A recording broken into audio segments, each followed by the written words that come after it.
Agora a gente vai ouvir o Biratã Brasil, editor do Caderno 2 do Estadão, onde ele trabalha há bastante tempo, e ele teve uma passagem antes pelo esporte, na área de cultura, como uma experiência tanto como editor, quanto como repórter, e é profundo conhecedor também de literatura, música e cinema.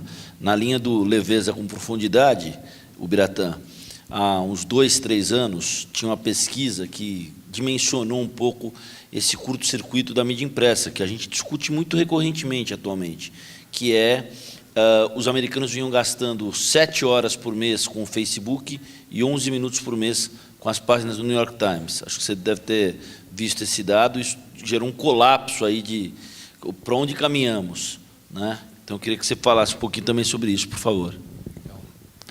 Bom dia, obrigado também pelo convite, uma honra aqui com meus colegas. A desvantagem de ser o último a falar é que muito já foi dito, né? Tem muita coisa que eu diria já foi dito, mas nesse caso para mim foi até um privilégio, porque lá na redação do Estado a gente está incorporando uma forma de trabalho que pega um pouco de cada um, o que cada um aqui faz. A gente tem, por ser uma empresa que tem uma rádio, tem um portal, tem uma agência, os funcionários não estão mais, os jornalistas principalmente não estão mais segmentados em cada uma delas, você trabalha para todos.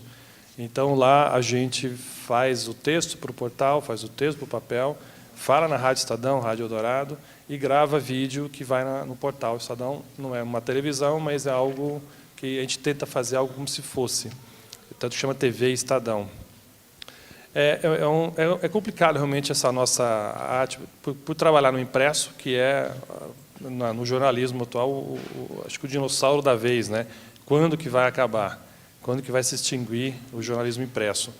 Já, acho que pouco se fala mais, pouco se aposta, porque todas as anteriores, por enquanto, foram infundadas, e até os números têm, para os do ano passado, foram bem interessantes, do impresso em geral. Não houve uma queda tão acentuada, no caso do Estado até foi um aumento na circulação. Uma pessoa vinha de manhã, quer dizer, cada editoria mandava o seu chefe de reportagem, que fazia a reunião das 8, das 9 da manhã, e aí esperava chegar alguém só lá no meio da tarde. Agora não, agora é necessária a presença de pessoas, mais pessoas de manhã. Então, nós já temos uma reunião às 8 da manhã, como faz o Globo, em que só falamos de internet. Só o que é necessário, naquele momento, alimentar o portal Estadão. E, para isso, eu tenho pelo menos 4 pessoas de manhã, isso de Caderno 2. Ao meio-dia, sim, a gente faz a primeira reunião do papel, quando, na verdade, antigamente era às 10 da manhã, agora passou para o meio-dia, e aí atualiza a internet. E, no meio da tarde, é que já começa aquela confluência do fechamento, aí você concentra mais no papel. Isso faz com que você tenha, a sua cabeça tem que funcionar numa chave dupla. Como eles, eu também sou da origem antiga de máquina de escrever, eu mandei matéria por telex, que acho que ninguém sabe o que é isso aqui. A gente trabalhava com ritmo, uma necessidade de informar muito diferente de hoje. Então, para dar um exemplo muito prático, o dia que morreu Jair Rodrigues, foi aquela coisa inesperada. Porque vocês vão aprender com o tempo, quando você tem uma personalidade que já está doente, internada, você já começa a preparar um material para detonar a hora que o coitado passar para outra, né?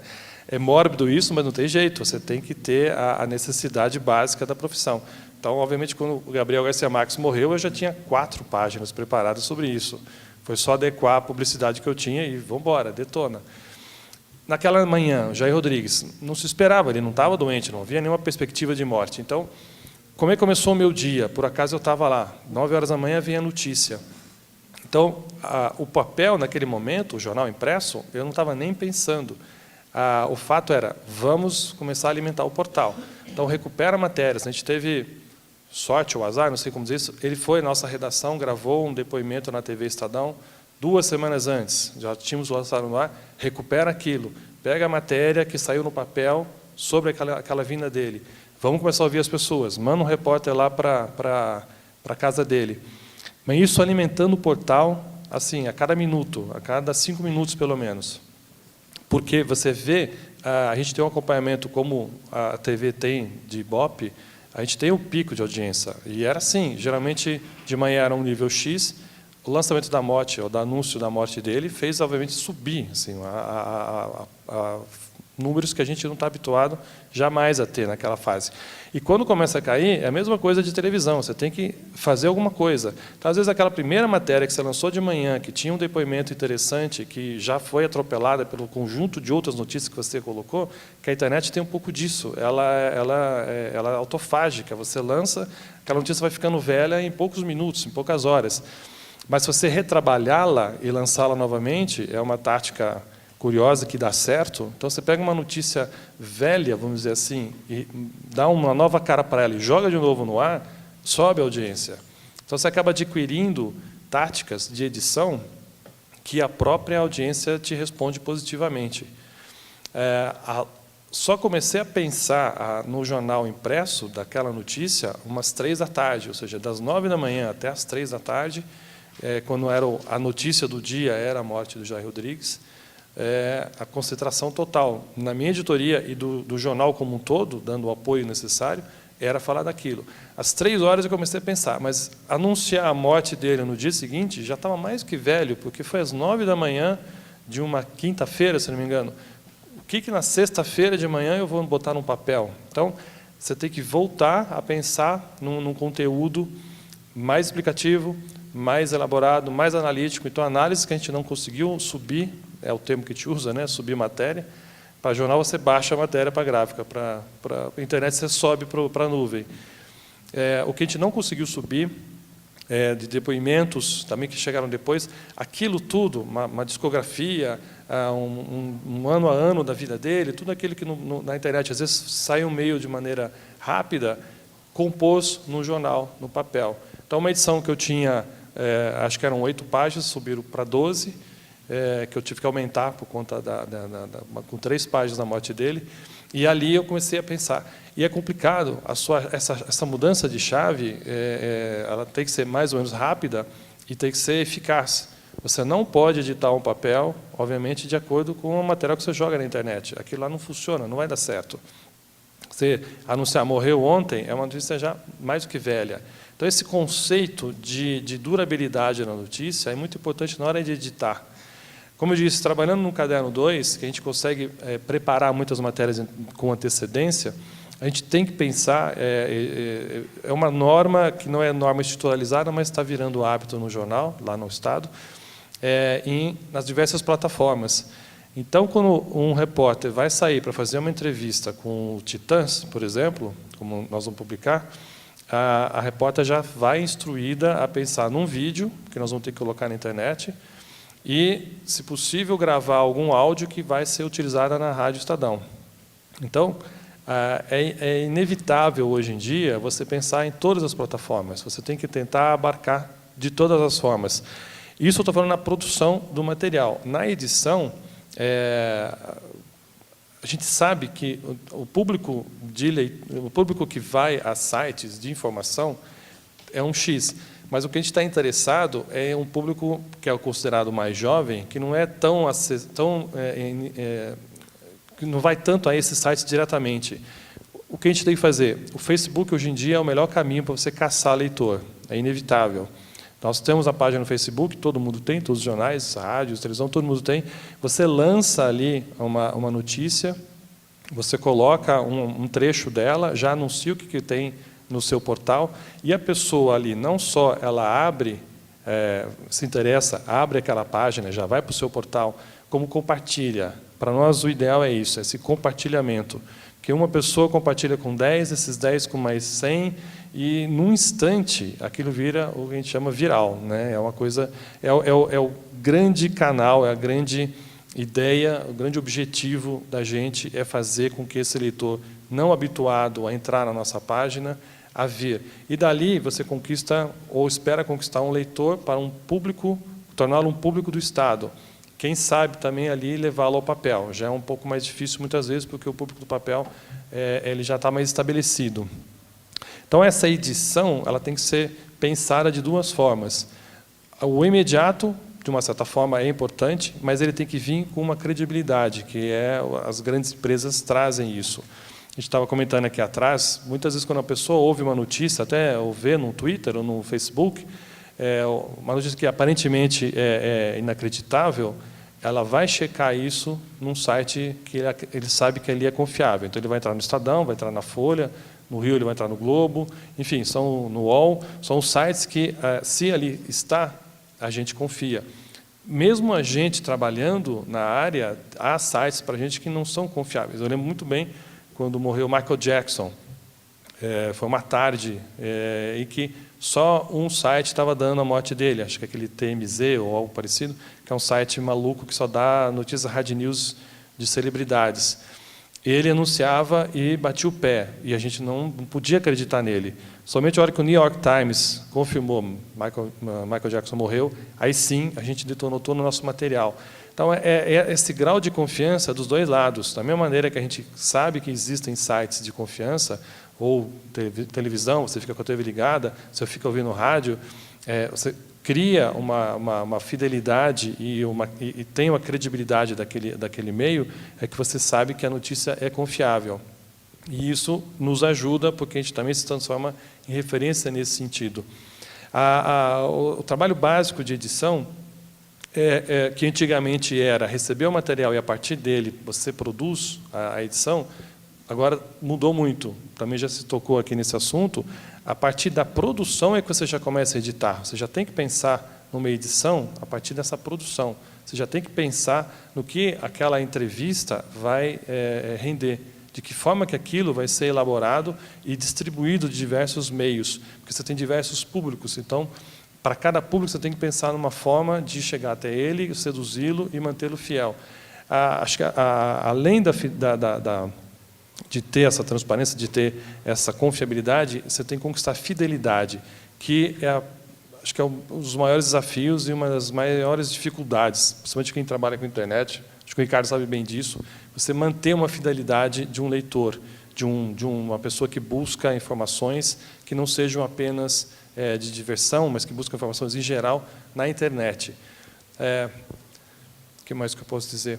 Acho que a preparação da reportagem está muito nisso. Então, vocês que também estão se preparando para ingressar nesse mundo, muito que se falou aqui é importantíssimo. O que o Fernando lembrou, cultura, em geral, não é nem para a área de cultura, que é a que eu trabalho, mas, como um todo, o discernimento do que é importante, do que não é, e a forma como você vai trabalhar aquilo e passar aquilo no seu texto, no seu áudio, na sua imagem, é importantíssimo. Você tem que ter uma clareza que não deixa dúvidas. E daí, essa formação cultural é muito importante.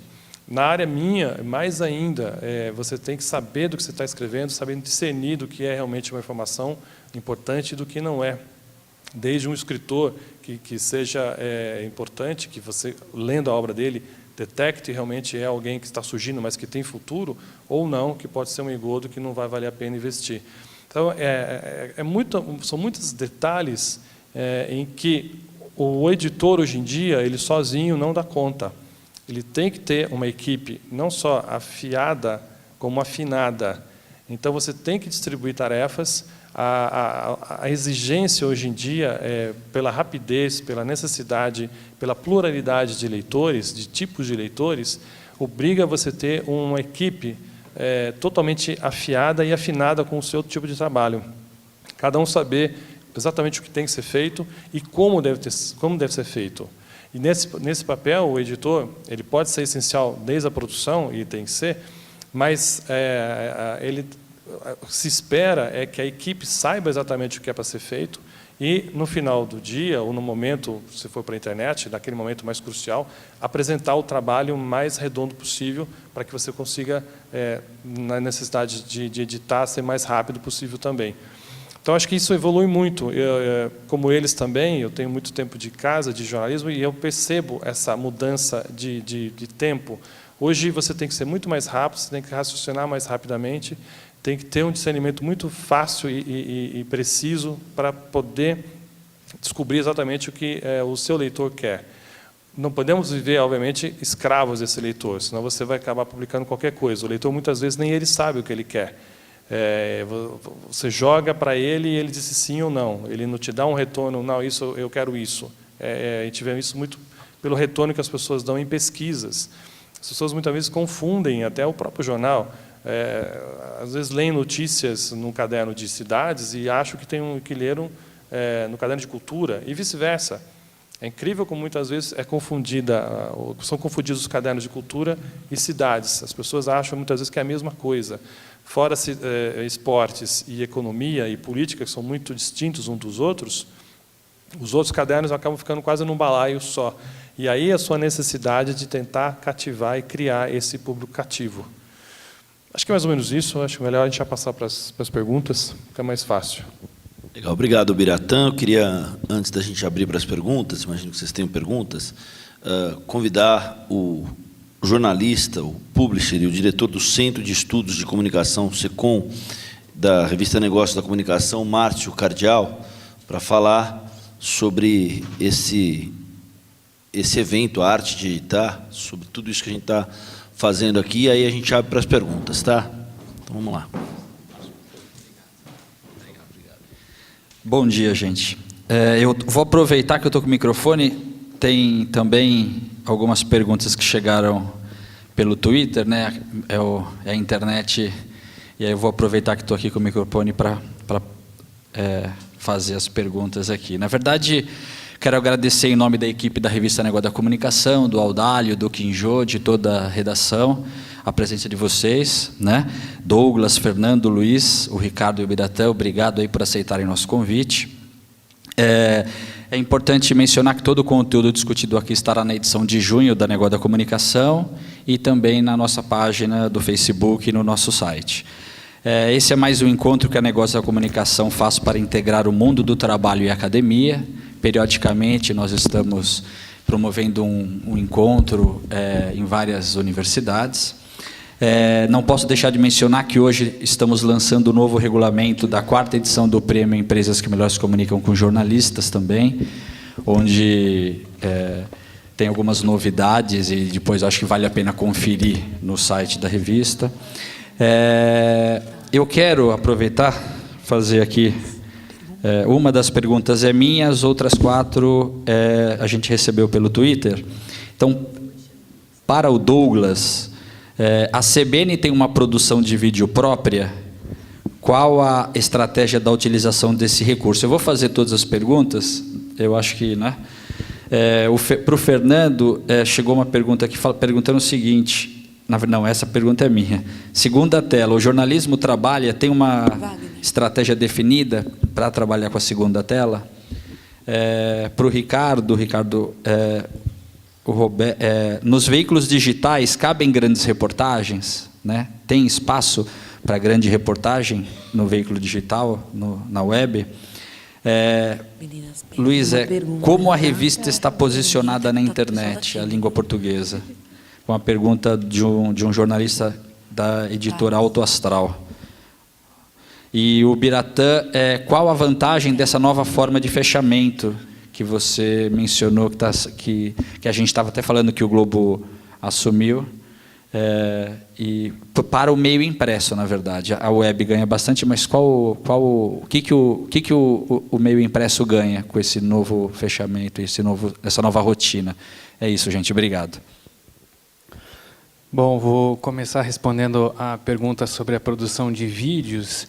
É mais no sentido do que o Biratã falou, de fidelizar os ouvintes no nosso portal e também uma forma de valorizar o trabalho de alguma reportagem especial. A gente só faz, o foco da CBN é o dial, né? É o rádio mesmo, propriamente dito, mas como a gente tem essa produção em outras plataformas, em reportagens especiais onde a gente já pensou lá na pauta que pode render uma boa imagem, uma forma melhor de contar aquela história que a gente apostou, a gente acaba produzindo um vídeo que fica disponível no site e a gente tem um retorno disso de um número maior de acessos, ou seja, o ouvinte vai poder ver aquela imagem, as imagens da reportagem, mas também ele vai estar ouvindo a reportagem. E muitas vezes o ouvinte está no carro ouvindo a reportagem, achou interessante, e no pé da matéria o âncora menciona que há o mesmo material com imagens disponível no site. Então, é uma forma que a gente vê de fidelizar esse ouvinte na programação da CBN. Aquilo que também o Biratã falou, no sentido de ele receber uma informação, ele gostou daquele produto, ele vai visualizar aquilo, de certa forma a gente consegue fidelizar o ouvinte que talvez num primeiro momento ouviu a CBN em determinado horário e a partir daquilo ele gostou do produto que ele encontrou lá no site, ele vai voltar eventualmente lá para verificar outras notícias, ou quando tiver uma notícia impactante ele também vai voltar no portal da CBN, assim como ele mencionou que em muitos casos nós mesmos, jornalistas, procuramos essa informação no Estadão, na Folha, no G1, no portal do Globo. É nesse sentido de fidelizar e entregar um produto diferenciado, mas o foco da CBN continua sendo a programação no dial mesmo, que é o carro-chefe. Mas quem faz esse produto é o próprio repórter, assim como ele mencionou.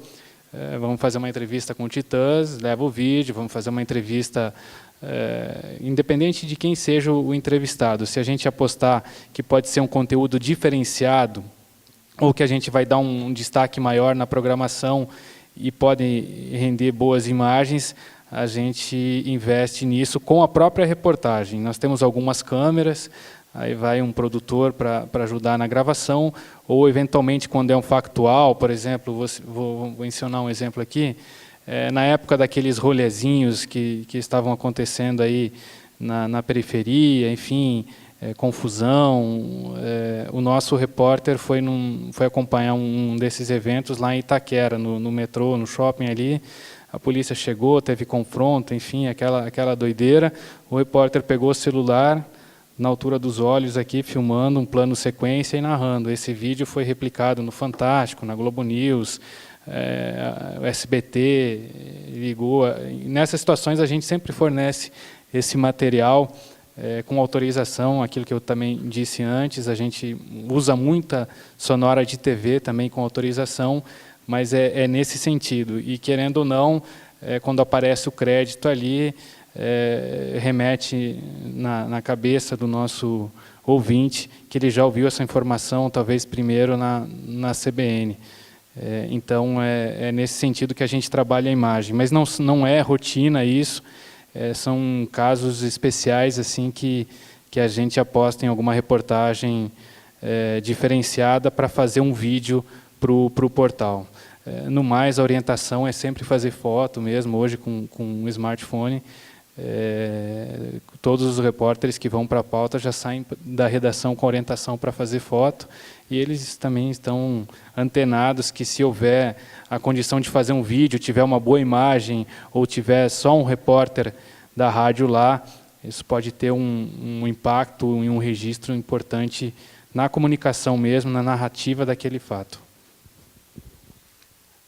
Oi. Respondendo então à pergunta do Márcio sobre a segunda tela, eu não sei se todos já estão ambientados aí ou conhecem esse termo, é um termo novo, enfim, é uma possibilidade nova que se abriu há pouco tempo e que começa a ser usado, que nada mais é do que a integração, quer dizer, parte dessa integração dos meios. A segunda tela é você ter acesso via iPad, via smartphone, de alguma forma, à internet, e conversando com aquele produto que está sendo exibido no ar na TV aberta, no meu caso ali na Band. Quer dizer, é algo absolutamente novo, existe há pouco tempo essa possibilidade com qualidade, com agilidade, quer dizer, que estabelece aí novos parâmetros de interação, você poder, de fato, receber... O grande barato disso é justamente você abrir aí para essa interação com o telespectador, que vai poder estar lá se comunicando em tempo real com o produto que você está exibindo. não é uma preocupação direta nossa da redação do telejornalismo, na redação do Jornal da Band. Os nossos, enfim, a minha equipe não está diretamente preocupada com isso. Ela está produzindo conteúdo específico, exclusivo para a televisão aberta. Agora, a gente tem um departamento que cuida do nosso portal, do portal da Band, que, aliás, você acessa, e vale a pena acessar, mas acessa via UOL, né, tem uma parceria, que ali, sim, tem um grupo exclusivamente pensando nisso. Já foi usado com bastante sucesso no ano passado na Copa das Confederações e esse ano, evidentemente, nas duas grandes coberturas, nos dois grandes eventos jornalísticos que a Band está empenhada aí, que é agora, daqui a 23 dias, na Copa do Mundo e depois, a partir de setembro, outubro, novembro, nas eleições, com os debates que a Band tradicionalmente promove sempre o primeiro debate entre os candidatos, enfim. Nesses momentos, com certeza, a segunda tela vai ser fundamental. Quer dizer, essa que vai ser usada na Copa do Mundo já foi testada com bastante sucesso na Copa das Confederações e te traz uma série de novas informações e de elementos gráficos e que você pode ali estar acessando enquanto está vendo o jogo. Agora, é o que eu disse, assim, isso é muito novo, então é difícil até você pesar de que forma isso vai ser consumido. Quer dizer, é sempre uma preocupação que existe constante. Você fala, bom, mas espera aí, o cara vai acessar o iPad, vai abrir uma segunda tela, e de repente, a partir daquela segunda tela, ele já vai para mais 25 outras telas e vai esquecer do que está na tela principal que nos interessa, que é da nossa transmissão. Então, assim, tem sempre esse cuidado por trás.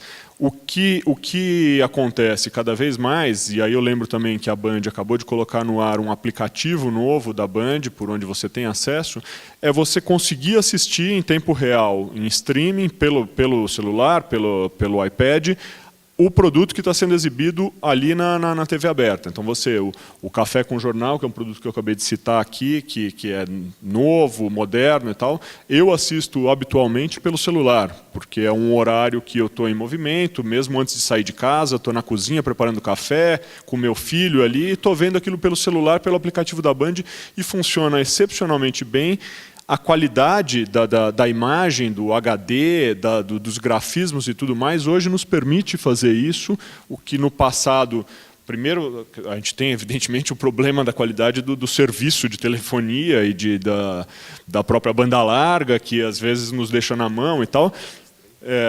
Muitas vezes estreita, né, que não tem essa largura toda aí, mas a gente no passado recente, quer dizer, além da dificuldade desse streaming, da qualidade dessa imagem e tudo mais, você tinha ainda a qualidade da própria imagem que ficava, era muito difícil você conseguir discernir, se não o rosto, as feições do rosto de uma pessoa, mas quando muito uma legenda, um texto qualquer, você não conseguia definir. Hoje em dia eu garanto que é perfeito, quer dizer, eu assisto. E aí entra uma outra questão. A gente passou a usar cada vez mais, a introduzir, inclusive no Jornal da Band, isso é uma coisa de um mês para cá, usar mais elementos gráficos reforçando a informação. Então, aquela tarja que a gente coloca com uma manchete, uma frase, um texto, indicando aquilo que está sendo mostrado ali, é fundamental para essas novas formas de se assistir televisão. Porque o cara está lá, ele vê, é pequenininho, mas que ele bate o olho, ele vai ler aquilo ali e ele fala, não, peraí, é o caso Bernardo, o pai foi indiciado, ele é o culpado, tal, tá lá, o cara bate o olho naquela frase e vai prestar atenção. Então, só concluindo, a segunda tela é um produto novo, que está sendo pensado muito na Band, que vai ser usado novamente agora nos dois grandes eventos, mas que não é uma preocupação direta da equipe do jornalismo. Tem lá uma estrutura própria para isso. Falando da segunda tela, Fernando, acho que precursor disso aí na prática, acho que antes nem tinha o conceito formado, é o seu colega e nosso parceiro lá, Milton Neves, né, que sempre, né, no programa dele, sempre direcionou para o blog, para o site Terceiro Tempo dele, que ele sempre fez isso com muita... E esse comentário aqui é um oferecimento da revista Negócios da Comunicação.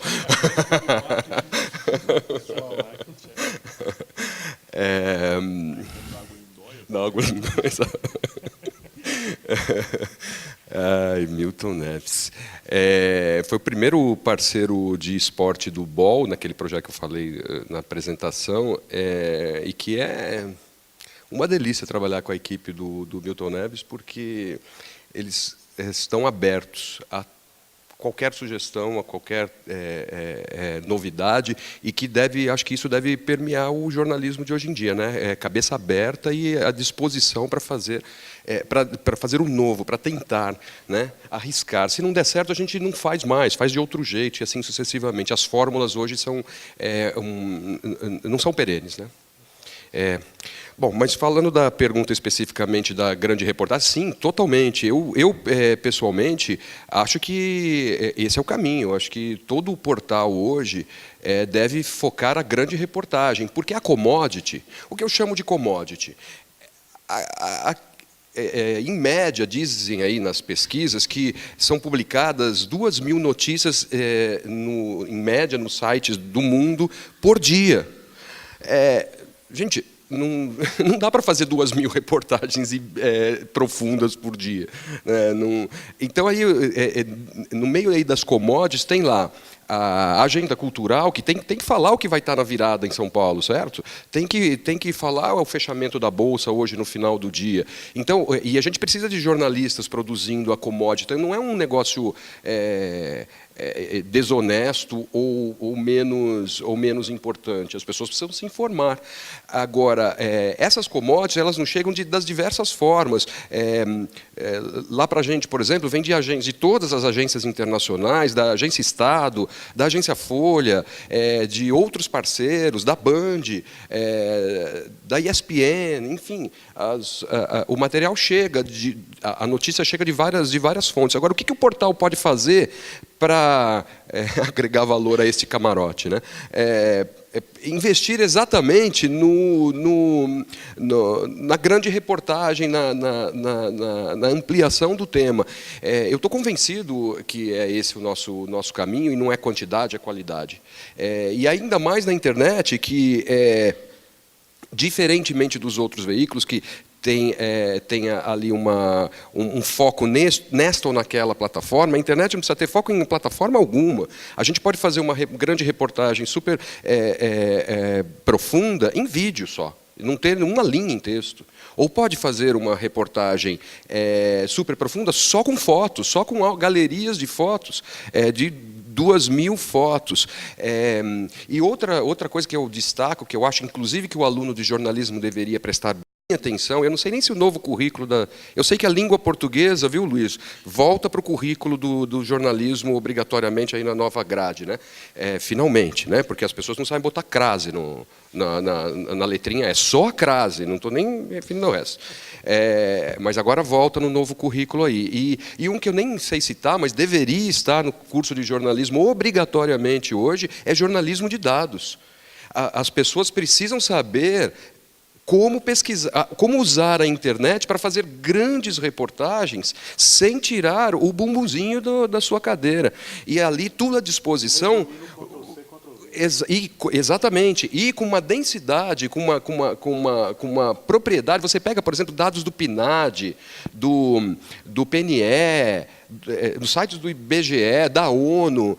Cara, bom, Wikileaks. O que é com o Wikileaks se não um grande jornalismo de dados, né? Então, hoje, jornalismo investigativo não é só subir morro, né? Subir morro é legal também, mas a gente tem essas características que eu incentivo os meus funcionários e os meus alunos a fazerem, aproveitando as características da internet específica para exatamente agregar valor a essas commodities, tipo interatividade, que me parece óbvio aí, né? Que todo mundo busca interatividade, seja com Facebook, seja com comentários nas notícias, ou o que quer que seja, votos, enquetes e tal. Customização, permitir que o usuário possa escolher naquela reportagem o que ele quer ver e o que ele não quer ver. Poxa, está na mão do usuário isso, né? A gente não é quarto poder, né? A gente não fiscaliza só, não tem o poder só de fiscalizar as coisas. A gente tem que deixar o usuário também ter o discernimento daquilo. memória, uma das coisas mais legais que tem na internet, e que a gente usa muito mal e pouco, que é memória. A gente tem conteúdo desde 25 anos de conteúdo na web. Poxa, coloca um leia mais nessa matéria, meu filho. Parece ridículo ter que chegar para um repórter que está fazendo uma reportagem sobre Cantareira, a falta de água, e que ele não consegue achar na internet, neste ambiente de 1 milhão de informações, um link relacionado sobre seca, sobre fornecimento de água, sobre Cantareira, sobre sei lá o quê. Não é possível que não tenha. Não é possível que não tenha uma memória de qualquer notícia que a gente for dar na internet hoje. E a questão de ser multiplataformas, né? Você pode ter o texto, pode ter o vídeo, tudo isso junto, o áudio. A CBN faz isso muito bem lá no site, né? Misturando, como o Douglas já disse. E eu acho que os portais, os serviços da internet, nativos na internet, se as outras mídias conseguem fazer como faz o Estadão, como que a internet vai ficar no texto raso? Deveria ser até proibido isso, publicar na internet texto raso, só com título e lead, não, deveria ser proibido. Deveria ser exatamente, acho que o público está procurando mais densidade e volume de informação. E fica na mão dele se ele vai ler aquilo tudo, assistir aquilo tudo ou não. Né? Mas a gente tem que prover, acho. O Biratã, queria que você falasse também, e aí, com base no que o Ricardo acabou de falar, acho que é interessante a gente lembrar para o pessoal que está aqui, muitos são alunos de jornalismo, daquele famoso arquivo do Estadão no 6º andar, onde a gente pedia uma pesquisa, era o Google analógico, né? A gente pedia uma pesquisa, parecia um cara com 312 pastas, com uma hemeroteca gigantesca. A gente xerocava lá, plano Collor, xerocava tudo que precisava. O Fernando também pegou essa época na Band, lembra, Fernando? Que a gente pegava lá, analogicamente, na raça, a gente fazia uma pesquisa, item a item, na época que não tinha nada disso, o controle lá, HJ lá, e aquelas coisas todas. É verdade, época boa, o time era outro, né? Acho que um grande trunfo do Estadão é justamente a sua história. O jornal foi fundado em 1875, quer dizer, tem mais de 100 anos, vai fazer 140 anos, acho, ano que vem. Então, é um volume de informação. Quer dizer, o jornal, nós temos, quem for ao Estadão, tem o privilégio de ir lá, vai ver no refeitório, tem reproduções de capas. Então, tem a capa do jornal anunciando a Lei Áurea. Olha isso, 1888. Tem uma outra capa, Viva a República, de 16 de novembro de 1889. Sabe, isso para não contar os mais recentes, o impeachment do Collor e assim vai. Então, é uma coisa que a gente está sendo incentivado e não é tão difícil para fazer isso, porque é muito, muito legal usar esse material. Falando da pergunta, que me foi feita, essa coisa a função de editar o papel, tendo já editado ou editando ao mesmo tempo a internet. Aquilo que eu falei, são duas chaves. Então, quando você vai publicar, vai pensar numa notícia que vai sair só no dia seguinte, quando as pessoas vão receber em papel no dia seguinte, às vezes a informação mais básica ela já está muito velha. Então, a arte que nós estamos tentando fazer lá dessa edição é embalá-la de uma outra forma. Então, relembrando aquele exemplo do Jair Rodrigues. Ele morreu às 9 da manhã de uma quinta-feira. Na sexta-feira, quando o jornal chegou, qual foi a edição que eu dei? Não era a capa do Caderno 2, morre Jair Rodrigues, mas era dizendo os shows que ele deixou de fazer porque já estavam agendados e ele morreu. Então, como toda uma carreira que ele estava planejando, como todo um futuro para dali a 2 meses, terminou com a morte dele. Então, você tem que dar alguma coisa diferente no papel, tentar dar algo diferente que não seja simplesmente, óbvio, você não vai esconder a notícia, você vai ter que dizer ali que ele morreu, né? Um outro exemplo que eu gosto muito do Estadão, que eu achei que foi uma boa sacada, foi quando caiu aquele avião da Air France, que ia do Rio para Paris, com vários brasileiros, né, dentro. E isso foi num domingo. Na segunda-feira, a maior parte dos jornais deu cai avião da Air France. Todo mundo já estava vendo isso, já estava saturado, vamos dizer assim, de informações na noite anterior pela televisão, pela internet. A manchete do jornal falou assim, as buscas começam na quarta-feira, algo assim, não lembro com detalhes. Então, você noticia, mas você já dá alguma coisa. E geralmente esse alguma coisa é um avançar, já é um fato que talvez vai acontecer, ou que deveria acontecer e não vai acontecer mais. Enfim, você não fica simplesmente na notícia do fato em si. Não dá mais para você ficar só ligado, isso falando de papel, no fato em si. A internet, sim, já é um pouco, obviamente, é muito diferente. Você já tem que dar um primeiro momento à notícia, se ela é algo muito extraordinário, mas não sendo aquele fato inesperado, você tem que embalá-la de uma maneira que seja muito mais atraente. E a gente tem usado muito isso, voltando a falar do arquivo que você fala, a gente usa muito isso, a gente reproduz capas. Então, no Jair Rodrigues, a gente reproduziu a capa de uma entrevista que ele deu para o Estadão, lá nos anos 60, quando ele tinha o Fino da Bossa com a Elis Regina. E aí você convida o leitor a ir ao site para ver a capa reproduzida, né? Que tem o site tem todo o material do arquivo. Essa ligação papel e internet, ela tem que ser muito bem pensada, porque nós percebemos, quando a gente publicava uma entrevista com alguma personalidade, obviamente o papel tem o seu limite físico, e às vezes uma entrevista muito boa, ela não vai caber toda lá. Então a gente botava um trecho dessa entrevista e um aviso: leia a íntegra no portal Estadão. A gente descobriu isso que o leitor detesta. Ele acha que está sendo ludibriado. Por que eu só tenho metade da entrevista aqui, ou um terço dela, e eu tenho que acessar essa porcaria de site para ler o resto? Então, o que a gente faz? Veja o vídeo da entrevista no site Estadão. Aí você bota lá e o cara vai ver, ou nem vai perceber que tem uma entrevista muito maior em vídeo do que aquela publicada no papel. Mas ele não deixa de ler no papel, primeiro, se ele é leitor fiel do papel. Então, essas artimanhas você tem que acabar aprendendo, e aprende muito na prática, muitas vezes no retorno que o público te dá. Legal, vamos lá. Não, acho que tem pergunta? Tem. Fala, moça. Vai.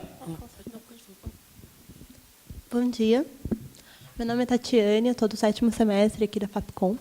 Então, a primeira pergunta vai dirigida ao Ricardo, da UOL. Eu queria saber, priorizando a qualidade, como que você diferencia a informação e o entretenimento na internet? E a segunda pergunta vai para o Biratã, do Estadão. Bem, o Caderno 2, por muitos anos, ele foi visto como um caderno dirigido para as donas de casa, enquanto o Caderno 1 era voltado para o homem que trabalhava fora. Como que a arte de editar expandiu o público do Caderno 2? Obrigada. Como é seu nome? Tatiane. Tatiane. Tatiane, eu não diferencio, tá? Para mim, é entretenimento e informação. Eu trato com a mesma, com os mesmos, as mesmas armas, com as mesmas ferramentas que a gente tem. Quem diferencia é o público. Uma das coisas que, enquanto jornalista, eu tive que aprender com a internet, né, que depois de velho na internet, né, é que a informação, a notícia, ela é vista de forma diferente dependendo de como o leitor, de qual que é o perfil do leitor, né? Nós, no Brasil, por exemplo, tratamos notícias de esporte como notícias. Em alguns países, esporte é tratado no campo do entretenimento. É um perfil do nosso público. Até o Biratã disse um pouco disso aqui, quando a pessoa mistura cidade com cultura, com tudo, né? E num portal vertical, como é o caso dos nossos dois portais, UOL e BOL, é um risco você tratar de forma diferente, porque o público é muito heterogêneo, e para o público que gosta de novela, por exemplo, saber se o capítulo, o resumo do capítulo de hoje, para ele é notícia, é informação. E o risco é o seguinte: tudo bem, mas eu vou ignorar isso em nome da suposta defesa do bom jornalismo. Tá bom, o cara vai no Facebook e lê, então. Simples assim. Procuro não diferenciar. A qualidade tem que ser a mesma, porque o sujeito que faz seja a notícia, a informação de entretenimento ou o serviço de entretenimento, né, quanto da notícia que a gente chama aí, vulgarmente aí de hard news, a notícia de política, de economia, aí que enfim, que é o mais tradicional. Falando de público-alvo, eu acho que a minha área é um pouco como o esporte. Você lida muito com paixões, com opções. As pessoas consomem cultura, mas elas, algumas que eu acho que o melhor leitor seria aquele que está querendo aprender, querendo descobrir novos caminhos, novas formas de comunicação, de erudição, de cultura, ou o outro lado, que é aquele que gosta daquela banda, que gosta daquele autor, que prefere aquele diretor de cinema, que só vê esse tipo de teatro. Então não dá para você ter um público-alvo muito rígido, você tem que ser muito aberto. Quando eu monto um caderno, obviamente a internet não tem esse problema, porque o espaço é um pouco mais generoso, digamos assim, mas um caderno em papel em que eu tenho a limitação do número de páginas, que não sou eu que decido. Ela é limitada pela quantidade de anúncios que vem. Eu tenho o número mínimo de páginas que eu faço é 8, mas aí eu vou multiplicando, vou somando 2 aos pares, à medida que eu tenho mais ou menos anúncios. E ali eu tenho que pensar no qual é o evento principal daquele dia que o jornal vai sair, caso não tenha nenhuma notícia muito extraordinária que me ocupe mais espaço. Eu tenho, às vezes, assim, numa quinta-feira, hoje em dia, que os filmes estreiam, eu tenho um filme muito bom, eu vou ter uma peça muito legal, vou ter um show muito interessante. Ali você tem que escolher, pensando no seu leitor, aquele que vai ter... Primeiro você tem que dar todos eles, você tem que abarcar todos os tipos de gosto, mas eu tenho que eleger naquele que eu julgo, não o que vai ser mais popular. É um risco muito grande, especialmente na área de cultura, você querer alcançar a galera, você ir pegar o público maior. Se fosse isso, eu ia ter que dar Michel Teló toda hora, ia ter que dar o Popozuda, aquela gente toda lá, que não é o leitor do Estadão. O leitor do Estadão não consome isso. Muitas vezes, mesmo tendo um grande filme, uma grande peça, eu abro com uma exposição de arte, que aparentemente é a mais elitista, ou uma ópera, porque eu avaliando junto com a minha equipe, é a de melhor, na nossa opinião, de melhor teor cultural das estreias, sem ignorar o resto, mas apostando naquela. Todo dia é uma aposta, todo dia você não sabe exatamente se você está chegando lá. Eu costumo ouvir amigos, familiares, e às vezes me falam, o caderno hoje teve muito cinema, gente que prefere ler outros assuntos. Obviamente você não vai agradar todo mundo 100% num dia que seja, nenhum dia você vai agradar todo mundo. Mas é muito perigoso você querer focar num tipo só de público, ainda mais sendo um público exigente, que tem um grau de preferência muito definido, que vai... E para isso eu tenho que ter uma equipe, eu acredito ter, muito bem preparada para escrever sobre aquilo. Então a pessoa pode não gostar daquele artigo de música, mas por não concordar com a opinião do jornalista. Ele nunca vai dizer que o cara estava mal informado. Isso é uma vantagem que a gente tem. As pessoas aí são muito especializadas nas suas áreas e se criam polêmicas não por má informação, mas por divergência de opiniões. Temos mais perguntas? Temos mais uma. Olá, eu me chamo Tiago, também sou estudante de jornalismo e a minha pergunta é para o Fernando. Falando do Jornal da Band, não é? Qual é a sua relação com os comentários do Boechat, como editor? Boa. Justo. A minha relação, na verdade, com os comentários, ela é quase a de um telespectador. Eu não tenho... rarissimamente eu sou informado previamente de algum comentário dele. O Boechat é uma figura... que acredito todos aqui conhecem, não sei se alguns já tiveram a oportunidade, o prazer de trabalhar com ele. É uma figura excepcional, é uma figura inteligentíssima, uma figura que tem o dom da oratória e que exerce isso com bastante categoria hoje em dia pelas manhãs na Rádio Band News. Que, aliás, volto a falar do Café com Jornal, que tem usado isso bastante também. Usa o Boechat no estúdio da rádio, ali falando, e é ali que ele ele solta o gogó e ele fala à vontade, fala do que quiser, e tem liberdade total e absoluta para falar de tudo realmente que ele quiser. No Jornal da Band, ele também tem essa liberdade, porém, ele tem uma restrição maior com relação ao tempo. Ele não pode, pura e simplesmente, ao terminar uma matéria, terminar uma reportagem, sair falando 2 minutos, 3 minutos, 5 minutos ou 10 minutos, como ele faz no rádio, porque ele derruba a grade inteira da emissora, ele derruba o jornal, ele vai acabar, como a gente é obrigado a cumprir um espaço de tempo ali determinado, por conta de todos os compromissos comerciais, da grade da emissora e tudo mais, então se ele falar muito tempo, você vai ser obrigado a deixar fora do jornal informações fundamentais, assuntos importantes, coisas que foram chamadas previamente na escalada, na passagem de bloco. Mas ele tem liberdade e ele usa com parcimônia isso, sabe usar bem. Ele costuma fazer comentários geralmente rápidos, objetivos, de 30 segundos, 40 segundos, eventualmente 1 minuto.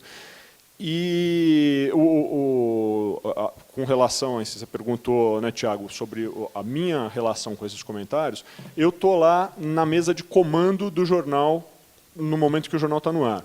Então, eu estou dentro do ouvido do Boechat. Ele usa todo apresentador, todo âncora, usa um ponto eletrônico e eu estou lá com um microfone, um fone de ouvido, ali, a gente está conversando o tempo todo, quando a matéria está no ar, quando está no break.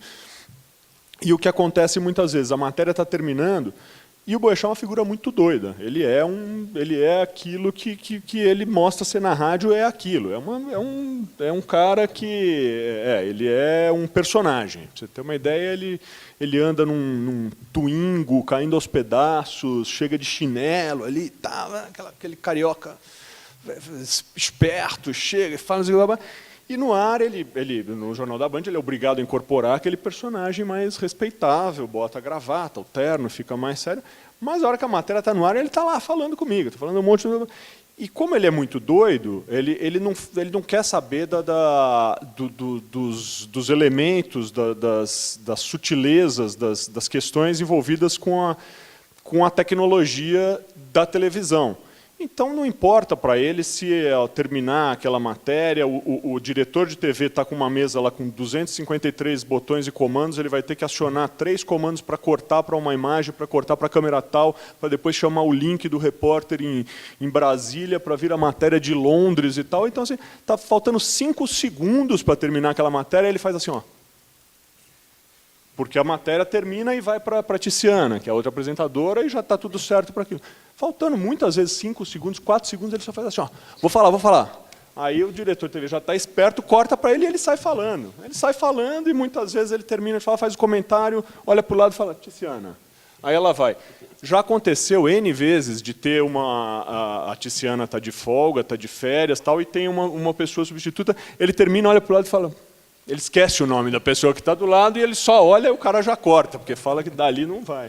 Mas, enfim, então a relação é um pouco essa, de muitas vezes de bom humor, de tranquilidade, mas inúmeras vezes de tensão absoluta, de estresse, porque também você fica ali sentado na mesa de comando do jornal, desesperado para saber, acabou a matéria da CPI da Petrobras, terminou com uma entrevista, uma sonora, que a gente chama de sonora, a entrevista do Renan Calheiros, e vem para ele, e ele fala, vem para mim, você fala, pelo amor de Deus, o que esse cara vai soltar agora? Porque ele solta o que der na telha, mas com responsabilidade.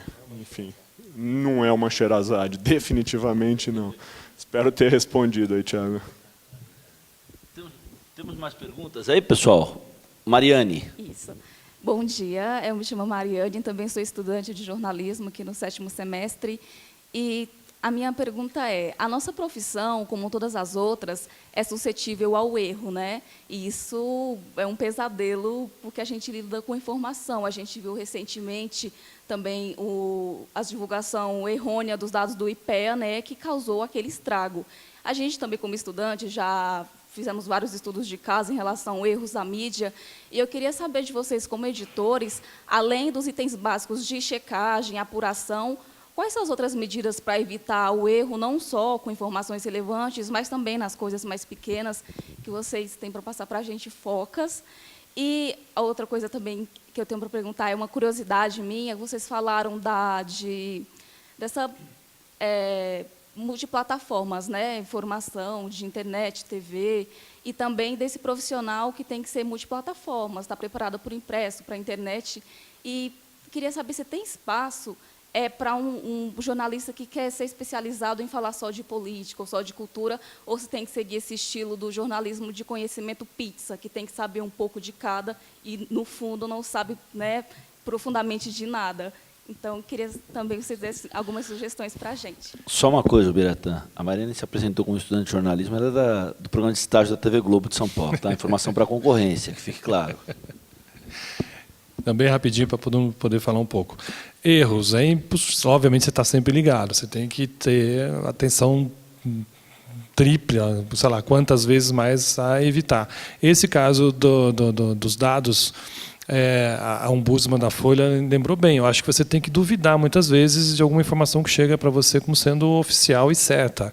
Então, aquele número da cafajestada, vamos dizer assim, do homem brasileiro, a gente conhece a índole do homem brasileiro, mas era muito alto. Então, deveria ter sido... É fácil falar agora, depois. O erro cometido é muito fácil você falar dele, né? O negócio é evitá-lo, né? Mas talvez eu poderia ter tido um bom senso do editor, ou do repórter que estava fazendo, ou do analista que foi convidado para apurar aquele número, em contestar. Será que é exatamente isso? Vocês têm certeza disso? Muitas vezes é difícil, você não tem tempo. Hoje em dia, o jornalismo de 10 anos atrás, não precisa nem ser muito longe, você tinha um pouco mais de tempo para maturar uma matéria, para apurar, para falar sobre ela, para escrever sobre ela. Isso falando de impresso. Hoje em dia, mesmo no impresso, você já não tem mais. Você tem que ter por conta da internet, você tem que ter a rapidez de divulgá-la e mastigá-la para o seu leitor. Então, talvez, o que você tem que ter para evitar o erro é estar sempre duvidando de algumas afirmações muito categóricas que podem parecer surpreendentes. Você tem que duvidar de tudo. Quem sabe dali você pode evitar um erro. A outra dos especialistas. Eu acho que sim, eu acho que você tem que ter... o jornalista, é óbvio que quanto mais ele souber de mais informações, melhor, para a sua própria profissão, sua própria sobrevivência, você conseguir se encaixar em várias áreas. Também é recomendável, muitas vezes, se você gosta de uma área, você tentar se especializar nela. Ali é um trabalho muito mais demorado, né, de você conquistar uma credibilidade, tanto interna dos seus colegas, como do público. E, geralmente, é o público que vai te dar essa credibilidade e vai te deixar como uma pessoa especialista e confiável naquilo. Mas, sim, nesse meio, como o Ricardo falou, a gente tem que ter um conteúdo muito bom para não ficar só naqueles 2, 3 parágrafos de informação pura e simples. Quanto mais você tiver alguém que saiba contextualizar com rapidez, com lucidez e com uma clareza num texto, seja escrito ou falado, visto em vídeo, melhor. As pessoas, muitas vezes, elas são pegas por a informação, e ela não tem um parecer sobre aquilo, ela vai se apoiar numa opinião. E você tendo alguém que saiba realmente traduzir aquilo, refletir, você está com pelo menos metade do campo ganhado, ganho já. Desculpa, não sei se invadi, alguém queria falar antes. O jornalismo tem uma dificuldade muito grande de lidar com o erro, né? Isso basta ver, não os coleguinhas lidam muito bem com o erro, mas o jornalismo, de modo geral. Quer dizer, não é por acaso, que acho que foi em 99, eu não tenho certeza, que o Correio Brasiliense ganhou um prêmio ESSO por ter dado na manchete "O Correio Errou", com a matéria lá que envolvia o Noblar, Ricardo Noblar, que ganhou o ESSO em nome da direção por causa disso, porque admitindo uma barriga que envolvia aquele senador que era ligado ao Collor, eu já esqueci até o nome do elemento. Mas é tão atípico isso acontecer que ganhou o ESSO. Né?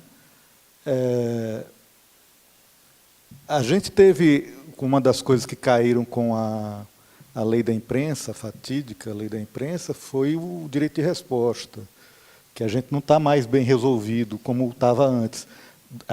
Hoje em dia depende muito mais da cabeça do editor do que necessária do editor, da direção de redação, do que uma coisa jurídica sistematizada. E o melhor caminho do erro, que o erro é inevitável muitas vezes, não deveria, né? mas a gente não é uma ciência exata, é tentar no mesmo grau a reparação. Quer dizer, você errou na manchete, fazendo a correção à manchete. Você errou na legenda, ter o mesmo destaque que teve. Errou aonde for, pedir desculpa no ar, na televisão. Quer dizer, isso já foi feito, isso deveria ser feito mais. O grau de transparência que a gente tem deveria ser muito maior, porque se o consumidor sabe como a gente da imprensa faz, talvez nem nos consumisse direito. Porque, às vezes, o ritmo é tão avassalador, o volume de apuração é tão grande, tem tão pouca gente nas redações fazendo tanta coisa ao mesmo tempo, que é surpreendente que não tenha mais erro do que tem. É porque a qualidade humana que está produzindo aquilo é maior do que as condições de trabalho. Então, isso você tem que considerar, isso é inevitável. Se o erro é inevitável, então, pelo menos, mudemos processos de trabalho que levem a erro. Isso muitas vezes é feito. As redações todo dia estão tentando corrigir modos de trabalhar que podem levar a erro. E aí é mais difícil admitir publicamente o erro, porque isso, a gente tem uma relação muito cautelosa com tudo aquilo que possa macular a nossa credibilidade. Porque a única coisa que a gente tem, o único patrimônio que o jornalismo tem é a própria credibilidade. Se você acaba com isso, você perde tudo. Se é confundido com uma publicidade, se você é confundido com uma fofoca, você perdeu o espaço. Você está fadado ao fracasso. Pode ser não naquela edição, mas pode ser 6 meses depois, 3 meses depois, 1 mês depois. Então é muito complicado a gente ter isso. Aí, sobre a coisa da segmentação, eu acho que eu sou o mais segmentado do setor aqui, da mesa aqui. Eu posso até falar depois, mas acho que o pessoal está querendo conversar sobre esse assunto específico. Não, só queria complementar. Mariane, né? Só complementando. Eu acho que sempre vai ter espaço, e talvez até cada vez mais tenha espaço para o jornalista setorizado, para aquele cara que, de fato, vai se aprofundar num determinado tema, numa determinada área.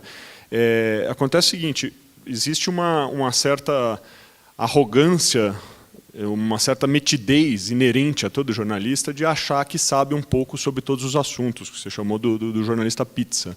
De fato, é uma necessidade que ele tenha, que ele busque conhecimento, que ele tenha o tempo todo, ele tenha ele fica ali o tempo todo buscando informações sobre os temas mais variados, porque vai ser necessário para ele no dia a dia, mesmo ele sendo um jornalista setorizado. Ele vai falar só de política, mas ele tem que estar informado, ele tem que estar por dentro do que está acontecendo na área de cultura, ele tem que estar informado do que está acontecendo na área de esportes. Isso, sem sombra de dúvida, faz parte do dia a dia dele. Agora, ainda em cima dessa certa arrogância, vamos para a segunda questão, que é a de como evitar, né, porque o Luiz falou aqui com muita propriedade sobre como corrigir os erros, quer dizer, que o jornalista lida muito mal com os erros cometidos e com a correção dos erros. Agora, você também perguntou como evitar esses erros. Não existe uma regra, não existe uma fórmula definida para se evitar erros. Somos todos humanos, vamos sempre errar, vamos continuar errando. Agora, tem um comportamento, e que isso eu massacro na minha equipe diariamente, que a gente não pode esquecer, e que vai justamente no sentido oposto dessa arrogância do jornalista, que é a dúvida. A dúvida é a principal ferramenta para se evitar os erros. Você tem que duvidar sempre, o tempo todo, de tudo. Chegou aqui uma informação, fulano falou, mas quem é fulano? De onde veio? Nos sites. Não, está na internet. O tempo todo a gente recebe. Eu recebo da minha mãe. Olha, você viu isso? Isso o quê? Sabe, meu cunhado, super informado, publicitário, outro dia chegou e falou, você viu a entrevista do Marcola para o Globo? Você viu o que o cara falou? Esse país está ferrado. Tá falando. Eu falei, mas que entrevista é essa? Não, ele viu, está lá e tal, não sei o que. Vem cá, vamos dar uma olhadinha. Entrevista do Marcola para o Globo, tá, não sei o que. Os primeiros 12 links que tem, olha, entrevista falsa publicada por não sei o que, está lá. Então, assim, dúvida e dúvida, sempre. Assim, tanto no que se refere à apuração dos fatos, às informações, quanto também, que é tão grave quanto no meu modo de ver, com a língua portuguesa.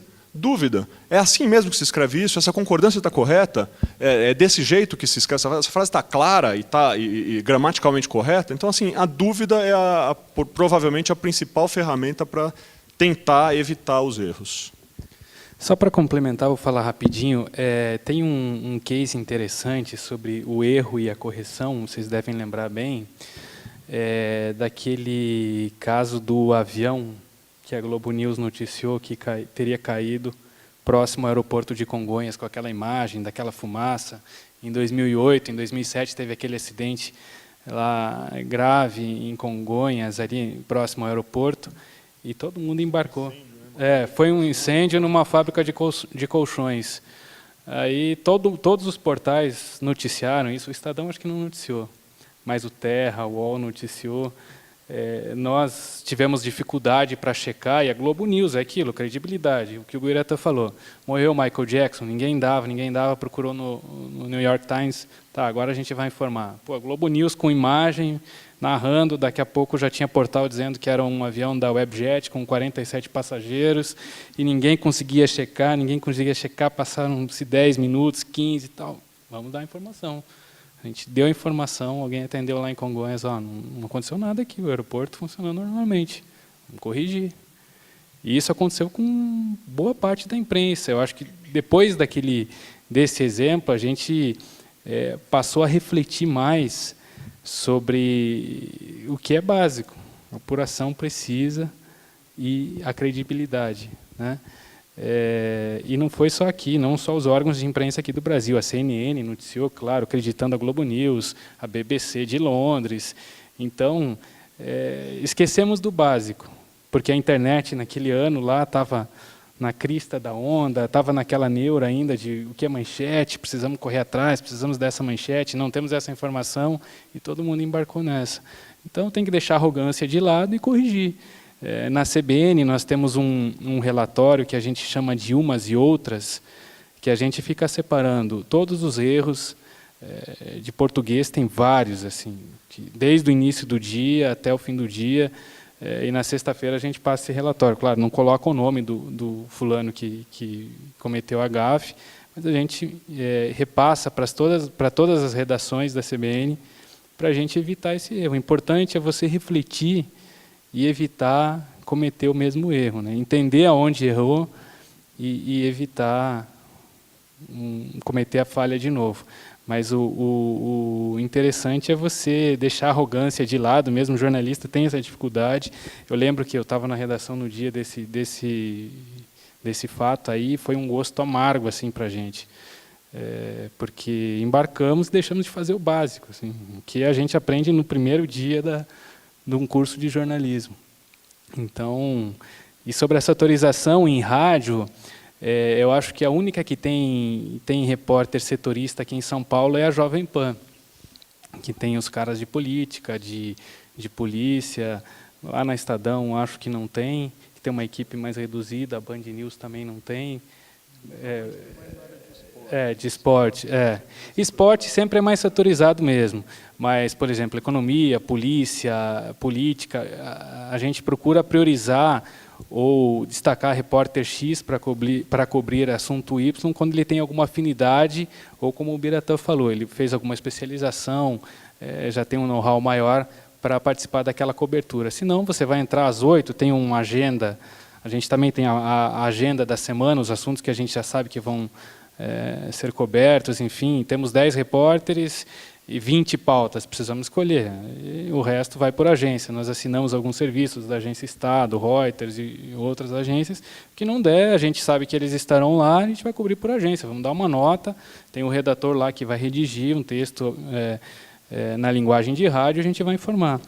Mas em rádio dificilmente você vai encontrar uma redação que tenha setoristas, assim, porque a demanda é muito grande e também é diversificada e as redações não conseguem fazer essa cobertura mais ampla.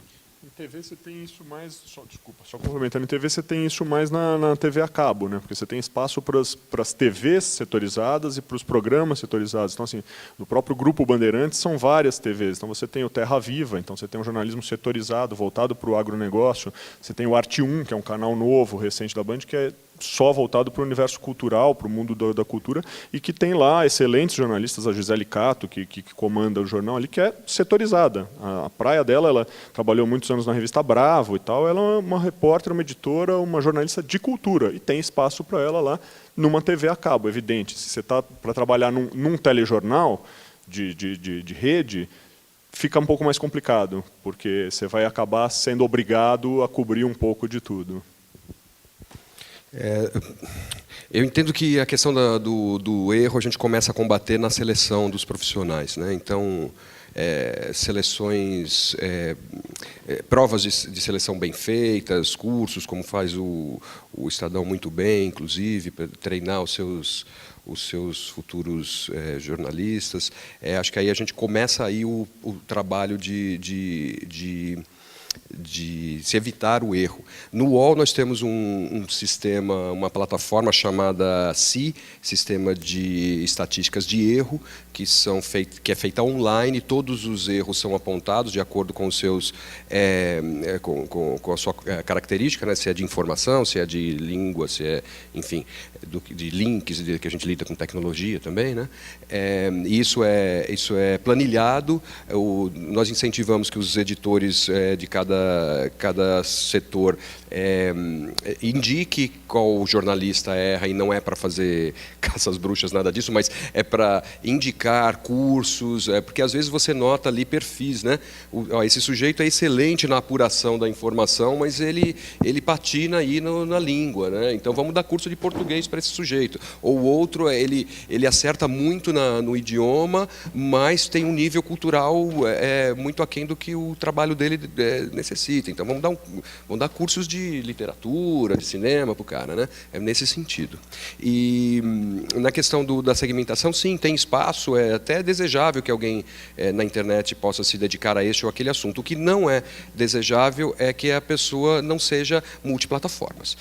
O sujeito que vem ali só para escrever, ou só para gravar vídeo, ou só para tirar fotos, aí já complica um pouco, porque o nosso negócio é multiplataformas. Então o ideal é que o repórter, ainda que ele fale só de política, mas que ele vá para a rua e que seja capaz de sair de lá com uma sonora, produzir um off, produzir, né, uma nota coberta, enfim, que ele possa ter as mesmas ferramentas que tem em TV, rádio e jornal, por exemplo. Legal. Bom, queria agradecer então à revista Negócios da Comunicação pelo evento Arte de Editar, a vocês que estão aqui até agora, aos nossos convidados, a todos eles que estiveram aqui conosco, Douglas, Fernando, Ricardo, Luiz, o Biratã, e manter aí o convite para que, numa próxima oportunidade, a gente aprofunde algumas dessas questões que foram levantadas aqui, e desdobrando essas questões, trazendo mais essa interface aí do jornalismo multiplataforma que a gente está vivendo, com um momento histórico que traz muitas dúvidas e poucas certezas para todos nós, né? É isso. Obrigado a vocês, boa tarde a todos, obrigado à Fapcom.